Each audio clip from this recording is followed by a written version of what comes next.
All right, everyone, welcome in and good afternoon to another edition, actually edition number 56 of Miami Hurricanes Live. I got the wholesome one on the line to talk Miami football with a couple of news items coming in just here in the last couple days. Wholesome one, how you doing, man?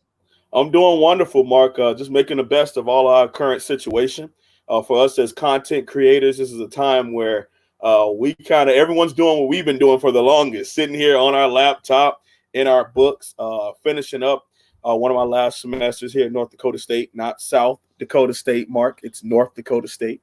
I was watching Oops. the Jabril Cox video, and you kept saying South Dakota State. So I had And, to get on and, you and I about that wasn't one. corrected. No, no one said anything to you. So I was like, is no one gonna get on Mark?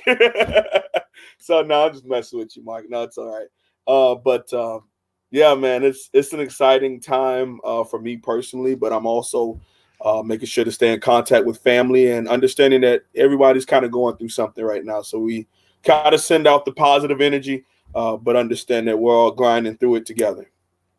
All right, folks, we'll take your comments and questions and deliver them directly to the wholesome one for the next hour. Talking Miami football, of course, our 56th edition. I'll remind you that the super chat is on. You can also donate directly to the channel through Venmo or PayPal, Mark Rogers TV. All right. We talked with our Florida State boys last night during our live stream concerning their over-under total as designated by Caesars Sportsbook in Las Vegas. Florida State sitting at 7.57.5 wins. So that makes it a clear bet for anybody who's going to select when they throw in the half win, which they should, I think, with everybody, because then it makes it a clear distinction between winning and losing. Florida State goes 8-4. If you take the over, you win. If they go 7-5, you lose. With Miami, they are sitting dead even on 9 wins for the Canes this year, coming off a 6-6 regular season last year. So how do you feel about the projected win total from Vegas? At this point, 9-3 is something that Miami, if you think about us historically, we wouldn't want to do. We don't accept. But right now, 9-3 will be an upgrade for what Manny Diaz has put on our football field under his name. But at the same time, when you have the talent in De'Aaron King that has come through, and the influx of Rick Lashley on the offensive side of the ball, and how that is going to change the entire team, change even the conditioning going on. Because I mean, you got to do the conditioning and be on the squad, but then you also have in practice conditioning going up against a high up tempo spread offense. So I believe that 9 is something good to bet on right now. Now for those other people in Tallahassee, I'll take the under on that, on their 7.5. But for Miami, I think that's a nice bet. 9 is where 9 makes sense until we prove that we're either at that level, slightly above it, or prove that we're still mediocre, which would be under that. But 9 would be pretty good right now, which would be the 4th best record in 15 years. So I was just going to say, I was going to go through year to year and see where that would stack up. Of course, 10-2 was the regular season. Actually, it was a 10-1 regular season because you missed a game in 2017. Against Ark State. Yeah, I missed a regular season game, lost the final at Pitt to finish 10-1 in the regular season, and that's all we're looking at here. And that's by far and away the best regular season for this program going back to 2005. Yeah, 2005 in that range. The 10-1 regular season. 2009 was 9-4. 2013 9-4. 2017 10-3. That's the best. So every 3 or 4 years, we kind of galvanize the troops and pull it together here, and we're in that time frame. So we'll see. So we're talking Miami football with the wholesome one. We will get to your comments and questions in the live chat in just a second. Discussing the win total of 9. So that's a little high for me just because I think of it this way. If you're laying money on that, they've got to win 10 for you to win money. The over-under is 9, so they've got to win 10 for you to win money. Oh, okay. I'm not into betting, so I don't know. Yeah. I just look at it as the win total. I didn't, look at it as you. Yeah, that makes sense. So you get your money back if they win 9. If you bet over or under and they win right on the projection from Vegas, Mhm. then you just get your money back. And if Okay. you bet the over, then they've got to win 10 for you to win money. And if they only win 8, you lose. But if they go 9-3, then they just hand you back whatever you laid down. Oh man, Is so we the might deal have on that. plenty of upset people over the last 17 years, huh? So you see, that's why I say they should include the half win, because Mhm. then that breaks the tie, and you either win or lose on every bet. There's not a push. There's not a tie. Gotcha. Okay. All right. So that's what the deal is with Florida State. I'll pull up in a second here. Once we dive into some other topics here, I'll pull up the rest of the ACC win totals. Louisville comes to mind at 7.5. North Carolina was only 6.5, if I remember. I was surprised by that. Wow, Louisville at 7.5. Well, Wow. they went 7-5 last year. Well, I They mean, went 8 and their 5 whole with a team bowl comes win. back though, and they start to play some solid football there towards the end of the season. Absolutely. Yeah, Absolutely. they were pulling it together. I mean, we beat the brakes off of them, but they were in that game. We just made plays on their very young, very inexperienced, very bad defensive backs. We finally made plays, but they were in that game for a majority of it. Yeah, Kentucky killed them too.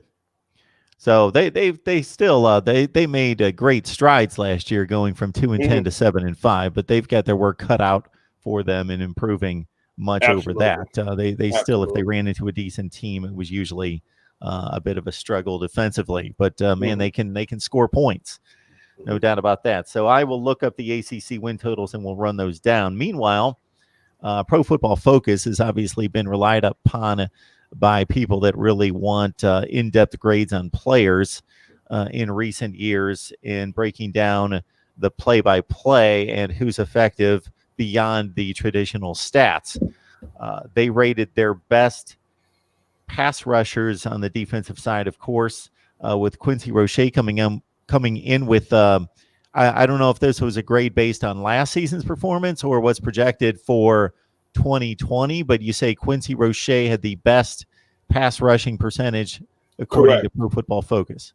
So how the breakdown went, it's a trajectory, yes, but then it's based off of what you've done until this point.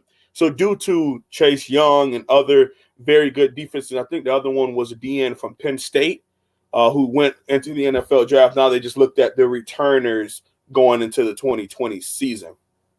And that's exciting for us here at Miami, because then I believe that you can start Quincy Roche and then have a guy like Jalen Phillips, who's been waiting to hop on the field from UCLA, coming off the bench as your third down pass rusher.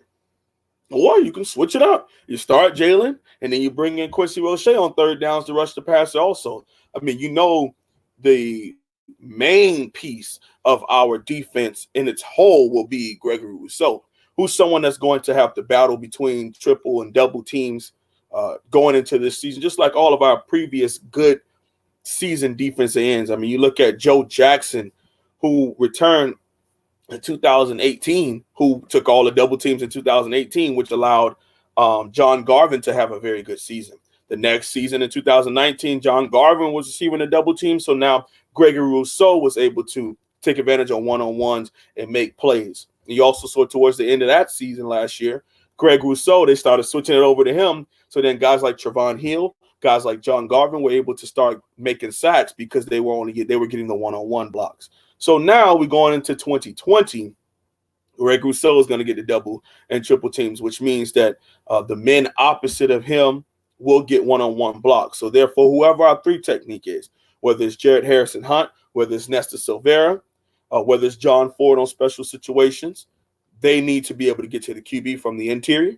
And then on the other side, the weak side defensive end, Quincy Roche, who has the highest pass rushing percentage returning, needs to be able to get after the quarterback, and also Jalen Phillips. And keep an ear out and an eye out for freshman Javari Harvey. He wears number 12. He's 6'3", 235 pounds, pure pass rusher. Plethora of moves. He redshirted last year, was able to play in a couple games under the 4-game limit. One was at La Tech, and he flashed a couple plays then. So we're pretty excited about the pass rushers moving forward into the 2020s for the Miami Hurricanes. I mean, especially from all four positions, whether it's one technique, three techniques, strong side or weak side defensive end, the Miami Hurricanes will be able to rush the passer. Got the wholesome one on the line talking Miami football. Again, Pro Football Focus rating Quincy Roche, the transfer from Temple, as having the highest percentage of pass rush effectiveness in college football. I was searching for the list to see the rest of the rundown from Pro Football Focus. Wasn't able to come up with that. What I did come up with was their offensive line rankings heading into 2020. And they actually state this as their ranking of all 130 college football offensive line situations. They've got Florida State ranked as the second worst offensive line situation in the country. They've got Miami at number 100 even out of 130, with DJ Scaife Jr. rated as the best offensive lineman. It says the Hurricanes may have seen their highest graded player on the offensive line finish at tackle, but how bad they were opposite Scaife is put into perspective when you realize they ranked at just 110th overall as a unit on the outside and number 110 in pass blocking grade. They allowed the 8th most pressures as a group, 140 last season. That's their rundown on Miami's offensive line in pass protection. Well, I tell you this much, to have to relive it, going back and doing a lot of the film eval. I'm doing, film breakdowns on a lot of our returning players.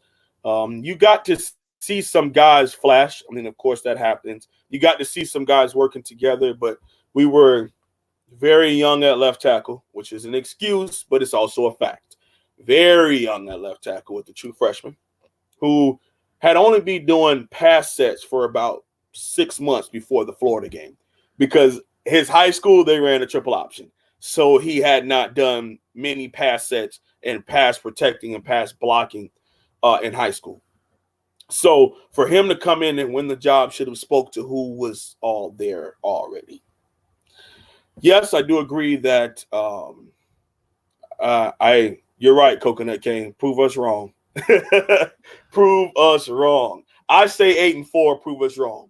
That's me. It's my viewpoint. Go back to the offensive line. DJ Scaife is the best offensive lineman we have. I mean, he's the best guard. He's the best center. He's the best tackle. But unfortunately, he can't play 5 positions at once. And the growth and the scheme switch is going to help everybody bump up a little bit. But I think that these young men had to have watched the film themselves. These young men had to have felt that we were the weak link. So they're going to rebound. But it's about how big of a rebound and how soon are they going to be able to come together with some chemistry and work as a unit, because we got talent, and that's something that Manny Diaz spoke about. We have to stop talking about talent. We have to stop talking about, well, this guy was a 4-star and that guy was a 5-star, because when you walk into the rooms, it doesn't matter anymore. Now you're just Mike Harley, number 3.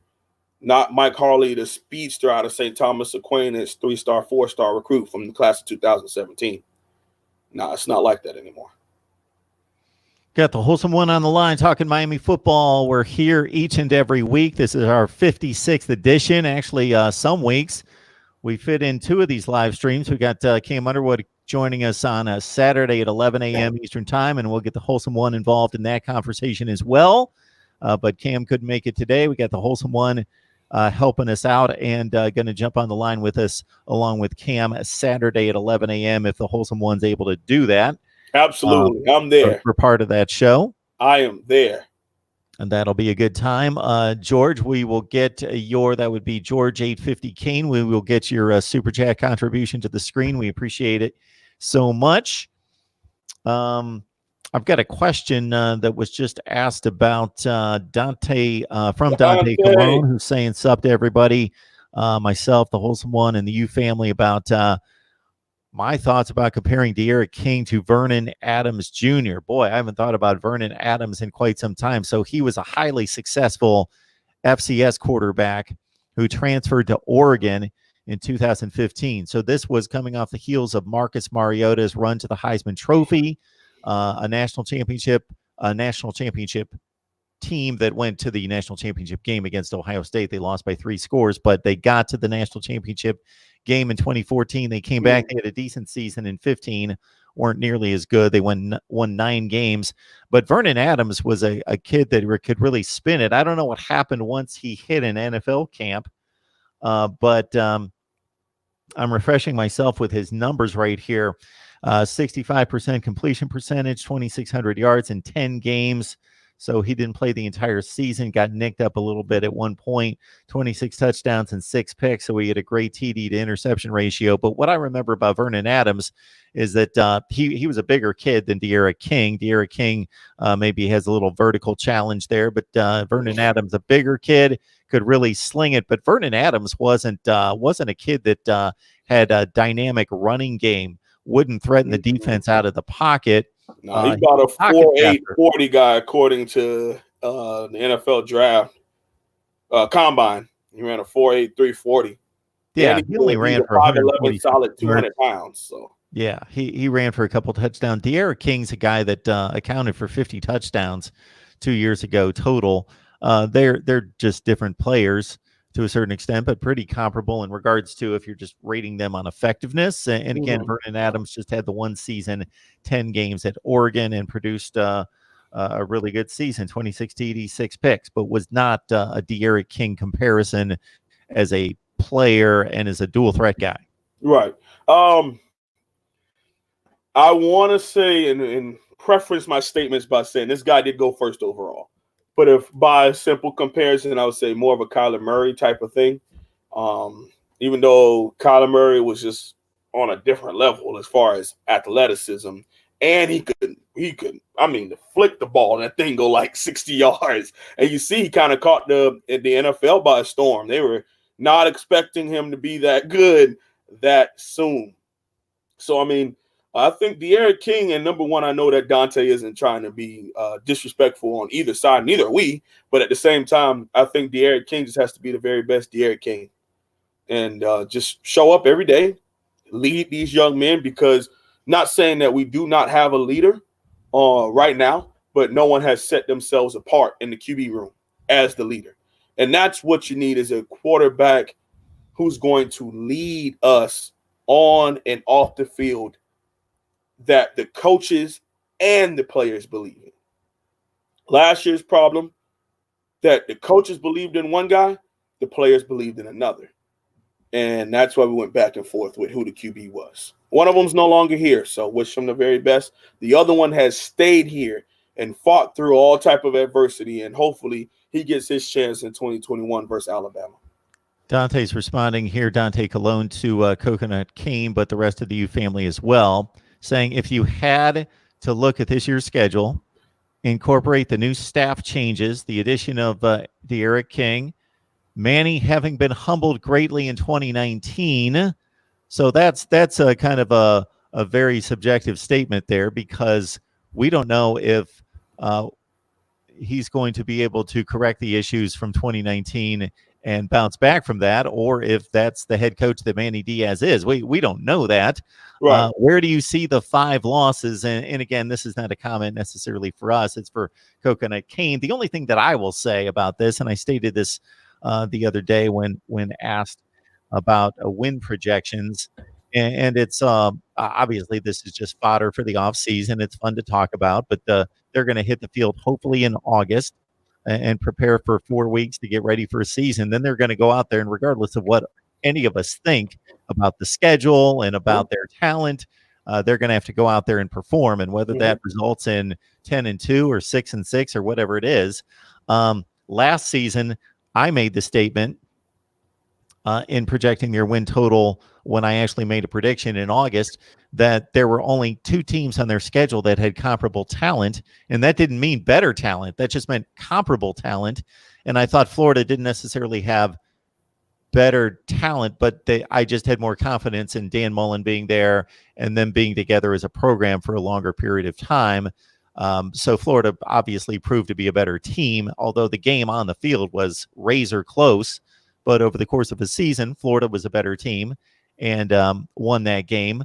And Florida State has comparable talent. Now, obviously, we won the game by 17 points. So I looked at that schedule and said, there's only 2 teams. They could go undefeated. There's not like Clemson or Alabama's not on the schedule. They could go undefeated against the schedule. But I'm going to say that there are 2 teams with comparable talent. And this is, again, 2019. But I picked them to go 8-4 because I had a level of confidence, and that's probably not the right word, that they would mess up some games. And I actually they were going to mess up. And so they finished 8-4 because I had a lot of people throwing darts at me for picking them to go 8-4, saying, where do you find the 4 losses? And I said, you know what? I don't know where they're going to come, but I'm pretty confident they're coming. They will. In some way, shape, form, or fashion, they were going to pop up. Yeah. And they lost 6. Yeah. Regular season 6. Yeah. Yeah.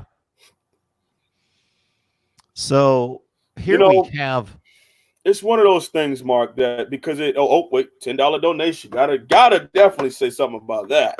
Yeah, so this is what I referred to before. George, 850 Kane, we appreciate so much your contribution to myself, and I hope everybody appreciates whether it's Cam Underwood or the Wholesome One coming on here, donating their time, giving of their time and information, knowledge and expertise and perspective on Miami football each and every week. So we appreciate it, George. Thank you so much. Yeah, thank you. Thank you very much, George. I'm not going to go on a long soliloquy about it, but I know for a fact that, when we have these platforms, just like Cam or any other YouTuber that hops on here, we have to be very careful because what we say, and the messages in which that we convey, everyone gets a chance to hear it. It's players, families, it's coaches, families, regular fans, and some people take what we say and run with it. And it hurts us because we all want to see, when we look at that we still see rings around it. We still see championships around it. But then you have to think about what has been proven up until this point. And unfortunately, there's teams that we have not beaten on a consistent level to be able to pencil in W's next to their names anymore. I mean, a 2-game losing streak to Duke. A 2-game losing streak to Duke in football. Unacceptable. Yeah, that's last year. Yeah, it's last decade. But at the same time, it isn't about where we see the 5 losses. It's the fact that over the last decade and a half, these things have continued to happen. And we have not seen anything to prove to us on the football field, not spring ball, not off season, not recruiting. We haven't seen anything on the football field yet to prove to us that we shouldn't put 4 or 5 losses on the Miami Hurricanes schedule. Until proven otherwise, they're there. So here are the regular season records for Miami going backwards. And of course, the Wholesome One could fill these in. And I could probably strain and think about it and come up with them, but I got them right in front of us. So this is regular season. I'm not counting the bowl since we're talking about the regular season schedule. We don't know who they're going to play in the postseason or if they're going to play in an ACC championship game. 6-6, 7-5, 10-1, 8-4, 8-4, 6-6, 9-3, 7-5, 6-6, 7-5, 9-3, 7-5, 5-7, 6-6, 9-2, and 8-3 takes us back to 2004, and 2003 that was the 10-2 season and the win over Florida State in the Orange Bowl. We could stop there because if you go back the year before that, then we talk about your favorite game and our most hated game. It's actually not my favorite game, but point well taken. I got you. Actually, you know what? Let me ask you that question. Okay. Even though you're an Ohio State Buckeye fan, but you try to be very respectful to all of us. I mean, you give us a platform to come and talk, so it's respectful. what would you say is I'll give you your two favorite Ohio State football games. So I'm gonna talk about stuff that people on this chat aren't gonna have any. I asked you. They can't get mad at me. I asked you because then the question gonna come back to me, and I have two that I can't wait to talk about. So we talk about this from time to time, and I think we've had this discussion, and I've had it with Cam, that as fans, if you look at a particular program, you could say, okay, obviously these are the most meaningful games because they meant a championship or it was against a rival or whatever. But then there are games as fans that you just cherish for whatever reason, and they don't necessarily add up like on the surface as being important to anybody else. So if you're an Ohio State fan, the Michigan game, despite winning that 14 out of 15 years, is an obsession. The Michigan game is just everything.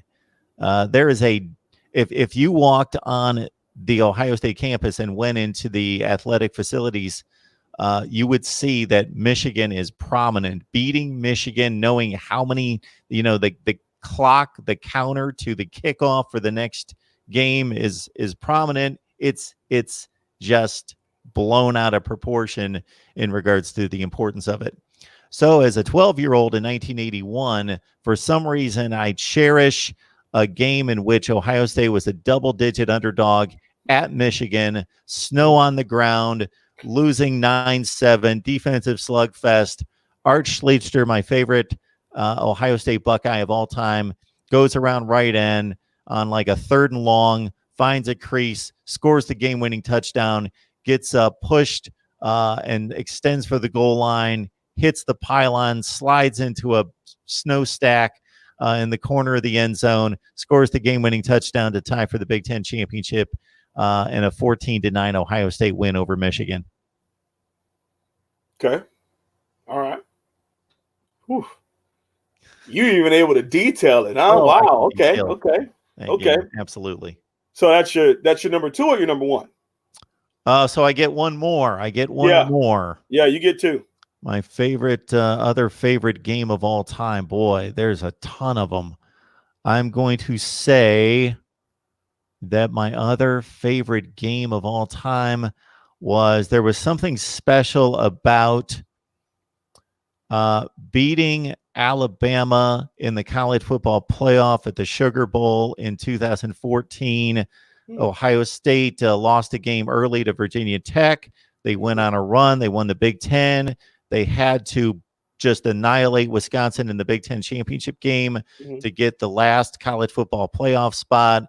They were a double-digit underdog to Alabama, and people didn't realize how good that Ohio State team was because then the next year they basically flooded the NFL draft with Zeke Elliott and Michael Thomas and on down the line. Decker, and Joey. Yeah, absolutely. Booker. Yeah, and I think they tied up for the most secondary. The secondary just had 3 first-round picks, and they were just loaded, but nobody knew it yet that they were that good, and they beat Alabama and went on to win the national championship.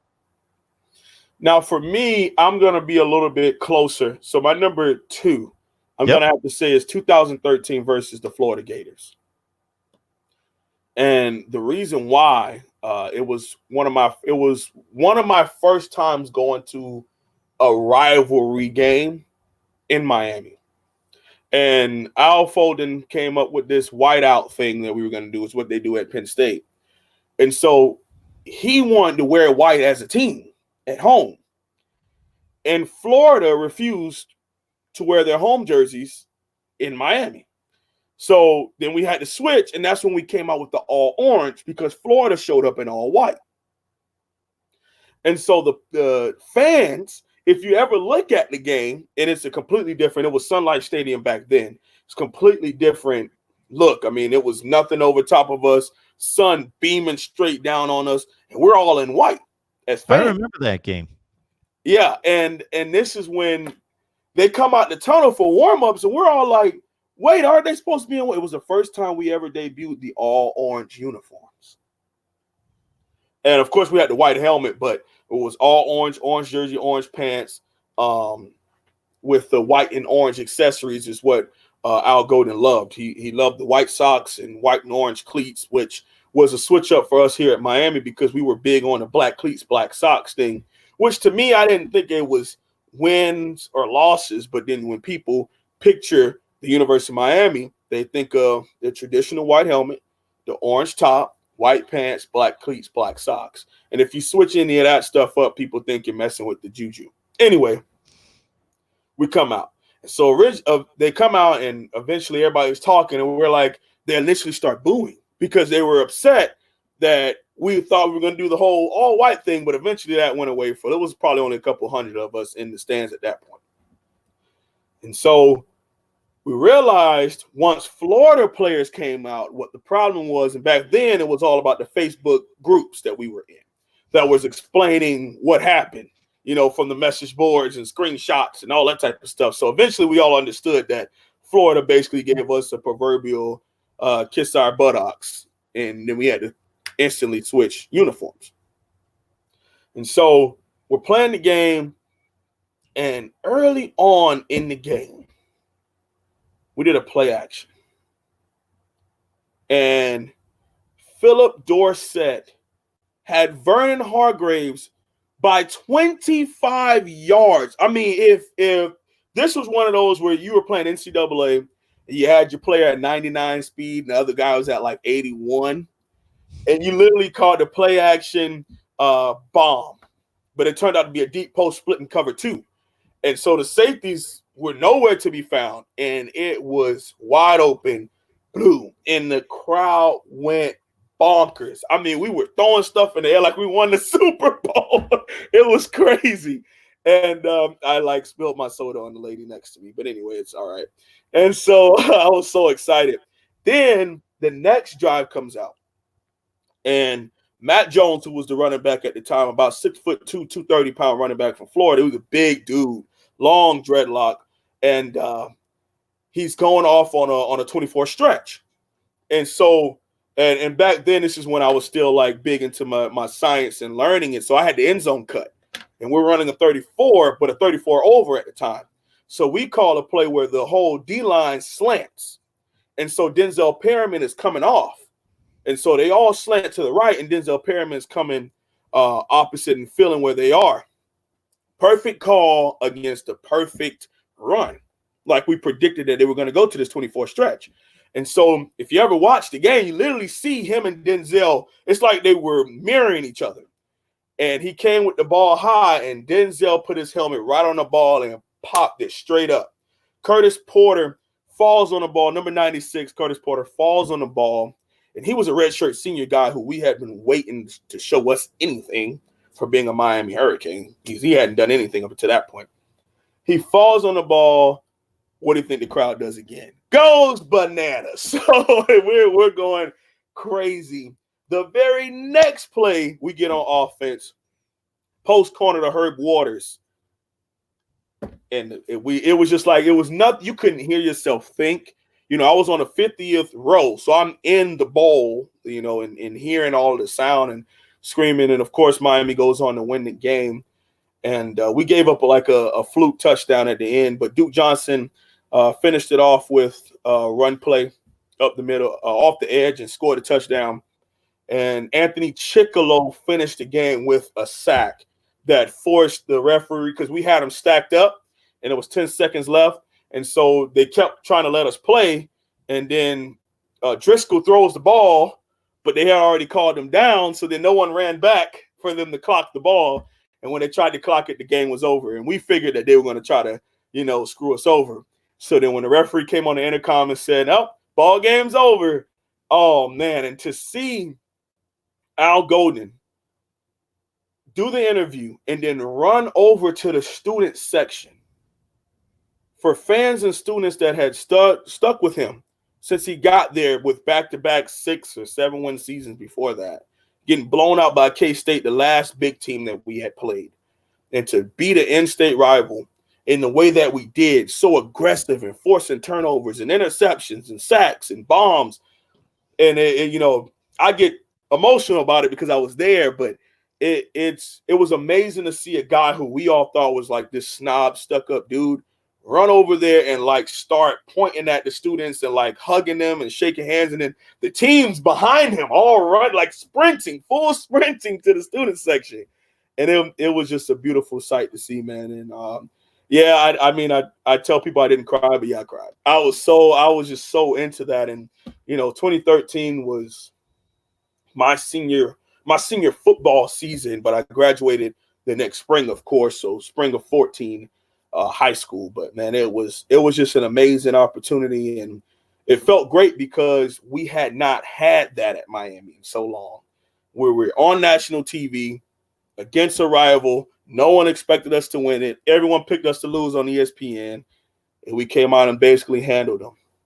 That will be my number 2. My number 1 has to be 2017 in Doak Campbell Stadium when we broke the streak. I've talked crazy about that one because here in the dorms at North Dakota State University, still have the paperwork to prove that I got that noise complaint, a bunch of them. But hey, oh well. I was able to take the fine because to win the game and the way that we did, the fade to Daryl Langham, the way that the defense played and kept us in that game, because we struggled offensively. I mean, we had 13 first downs the entire game. That should tell you how bad it was. I mean, it was like hit or miss, big play or nothing. And the defense held us down, and we rewarded them on the offensive side of the ball with a fade route. And Daryl Langham came down with the touchdown. I remember both of those games because I typically want to see all the big games. So I see Miami play Florida State every year, and obviously they only get together with Florida once in a while, and there are some pretty serious feelings on both sides about that rivalry in particular.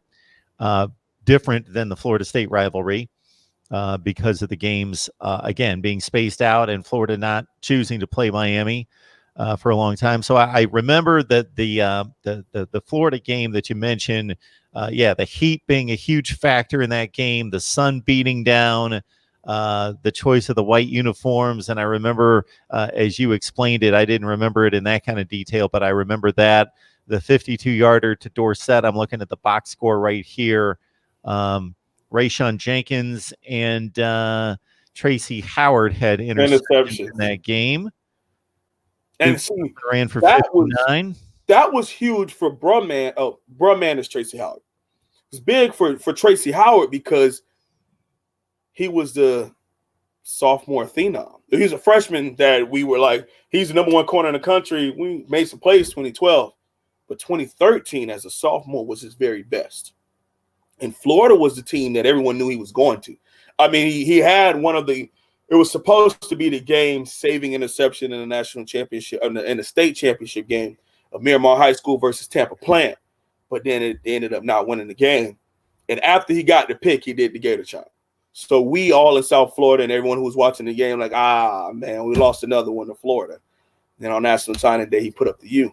We had not seen him play to that level until this very game. And when he got that interception and almost took it back. I mean, I think it was about a 30-yard return or something like that. And it was on a route where he was supposed to be in cover 3. It was cover 3. And he was supposed to back up in deep thirds. But they ran a post corner and a curl up underneath it. Like they read the cover 3. And so he was pushing back.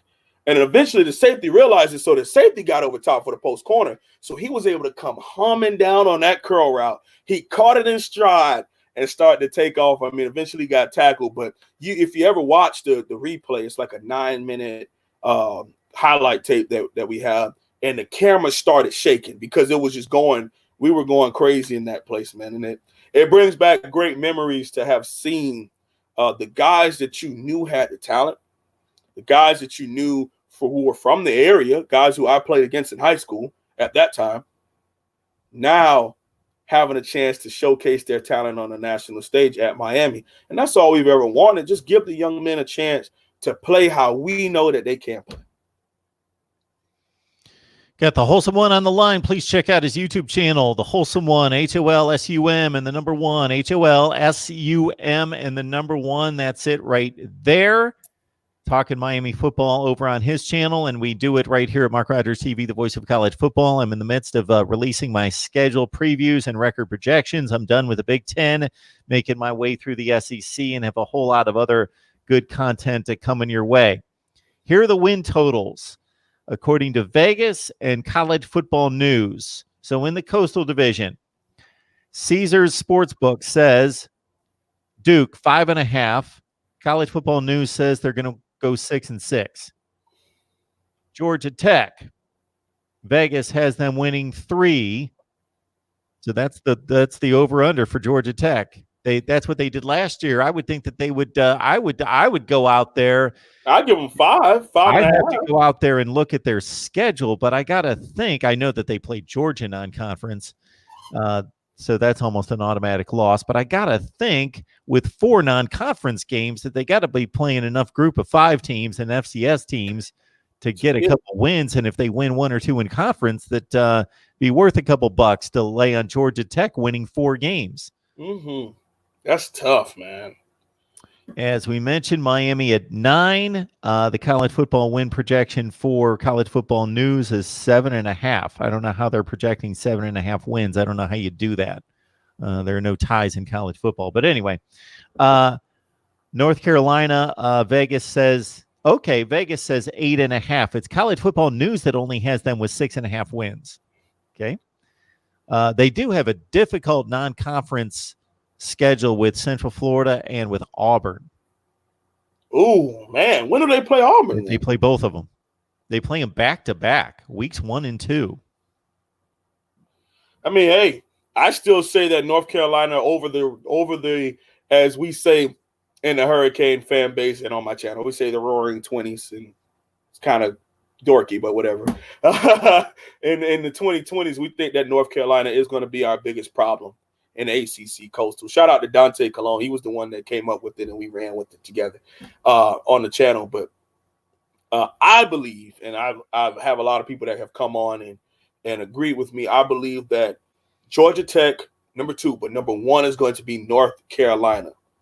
The recruiting base for both of those programs, the upgrade in coaching on both sides, and the aggression that both of those coaches have shown. And, you know, Mac Brown is one heck of a recruiter. I mean, you look across what he's doing right now, keeping the Carolina talent in Carolina, most likely the North Carolina guys. A lot of high 4- and 5-star guys are now wanting to be Tar Heels. So, you know, we'll see. And we have to see them every single year in and year out. So I think the 2 teams that are going to be the closest to fighting us off for the ACC Coastal will be UNC and GT. College Football News tells us that Vegas has Pitt projected at 6.5 wins. Their total is 7, so Pitt at 7-5, pretty typical Pitt season. Virginia obviously coming off the division championship in which they went 8-4. 8-4, yep. Vegas has them projected at 6.5 wins. Of course, they lose Price Perkins at quarterback. The projection from College Football News is 8-4. Virginia Tech went 8-4 last year. The win projection from Vegas is 8 again. College Football News says 8. And then if you head out to the Atlantic Division, Boston College win projection according to Vegas is 5.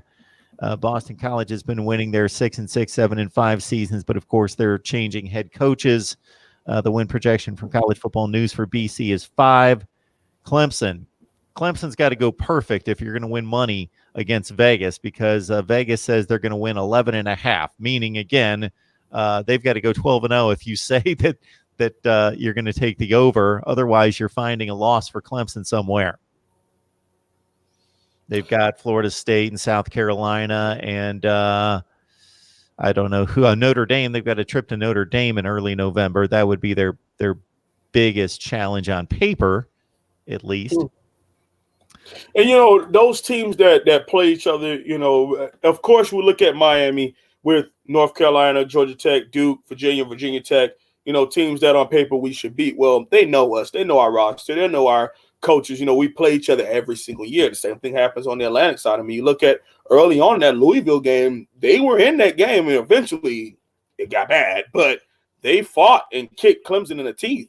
NC State for a long time was a big thorn in the powerhouses of Tallahassee and Clemson over the previous decade. So the 2010s, NC State, if you went in there and played a night game, it wasn't looking too good for you and your program and on that side, on the Atlantic side. So those teams will fight, but Clemson is just on a completely different level, man. But hopefully Miami gets there again.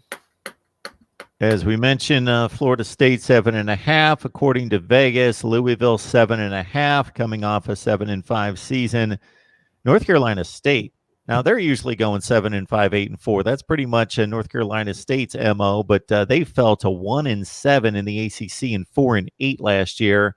So Vegas has them projected at 4.5. College Football News. This is a big departure here. They've got North Carolina State bouncing back at 7.5. Syracuse, odd that Dino Babers took over, had a couple big wins against Virginia Tech and Syracuse, but only went 4-8 the first 2 years, and then he had a big 9-3, 10-3 with a bowl win. Then they slumped back to 5-7 last year. Vegas has them winning 5.5, and Wake Forest.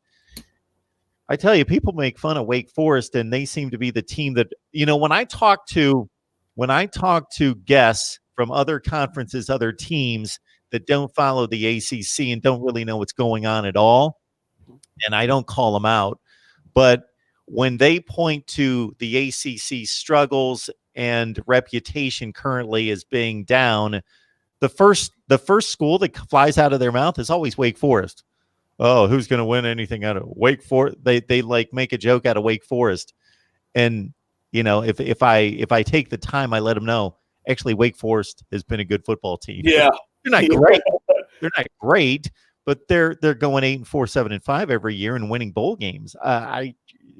Wake Forest is not the program to point to as the laughing stock of the ACC. They've been good for the last 3 or 4 years. One of the teams that was something, you have your people have their SEC and Big Ten biases. I don't know if that's because of CBS or ESPN or whatever.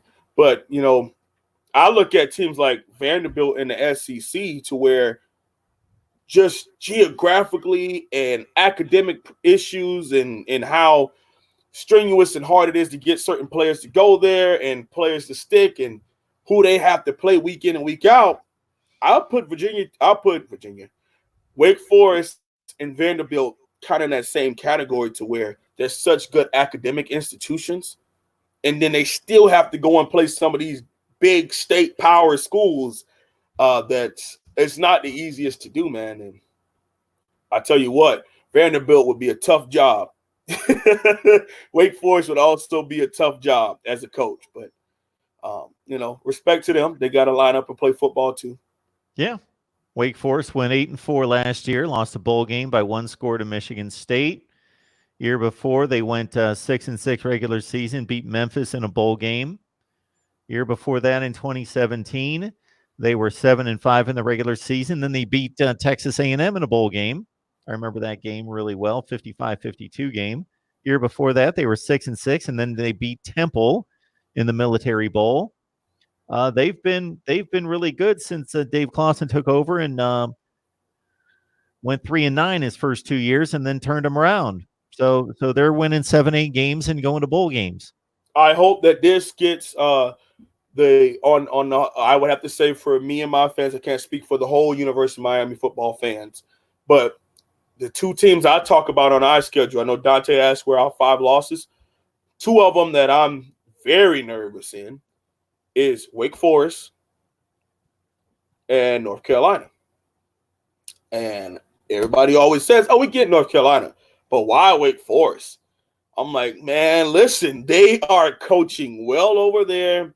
They're usually every 3 or 4 years they have like an older team to where they can really go scrap for scrap. And the last time we played them in 2013, another game I was at, it was a dogfight all the way to the end, and it was right before the Tallahassee game. So we were 6-0 at that time, and they were like 3-3. They went 4-8 that year. You beat them 24-21. Yep, it was a dogfight. That was the game that Denzel Perry made ESPN for picking up their running back and slamming them. It was crazy. how he hit him pretty hard. He went viral for how hard he hit that dude. I get intrigued in games like this when it's a Wake Forest, when it's a Northwestern, when it's a school like that is undermanned talent-wise, but they're well coached, they're smart, they know what they're doing, and they go up against a superior foe. And you know that it's either, you can tell within maybe the first quarter of the game whether it's going to be a game in which they've got everything working for them, that they've figured it out where they can stay in the game. They're going to limit the possessions. They're going to run the play clock. They're going to do all those things that they need to do. And they figured a few things out that they're going to hang in the game. And it's going to be some ugly, like 19-17 game in which they can hang in there, or the talent gap's just too great and they're just overmatched that day and they just can't make it happen. And, it's like 44-7. Right. If you look at Wake Forest last year, basically every game they played was close because that's how they play, except Clemson beat them 52-3. And it was one of those games they just, couldn't hang. Right. But otherwise, regardless of who they're playing, they beat North Carolina by 6. They beat Boston College by 3. They lost to Louisville by 3. They beat Florida State by 2. They beat Duke by 12. And then a team that we all agree is very comparable to Miami in Tallahassee, they beat them. So that's what I'm saying. And we have to go there. 9 times out of 10, it's probably going to be either be a Thursday or Friday night game. I don't know. I do not know. All right, wholesome one. Or you're going to be playing them at noon on Saturday, probably. I mean, that would work in our favor, but be an ACC network game at noon. Because every year we have one of the ACC gives us. It's usually either Vatech when we play them in their stadium. They usually give us that Thursday night type of prime time look, and then sometimes they give us like that wonky game that no one's really watching, and they put it on a Thursday night. So that's the reason why I said maybe a Thursday, Friday night versus Wake Forest. Not that it would be a big game, but the ACC has those weird games like that. Sure. All right, everyone. We appreciate you joining our 56th edition of Miami Hurricanes Live with the Wholesome One. And again, if you have not yet subscribed to his channel, HOLSUM, it's right there. Jump on over on YouTube and subscribe for more Miami football content. We do this at least once a week, and we're going to be back on Saturday at 11 a.m. Eastern time talking Miami football. So please subscribe right here as well. That way you hit the bell to get the notifications and know when we're going live. There you go. It was a blessing to be on. Thank you very much, Mark. Very much look forward to Saturday with Cam if everything works out well. So I'll be here. Thank you all so much, everybody that showed up. Go ahead and check me out. I'll be dropping some film sessions and highlight tapes this week. So check me on out at the Wholesome, man. Thank you very much, Mark. Have a good one. Awesome. See everybody later.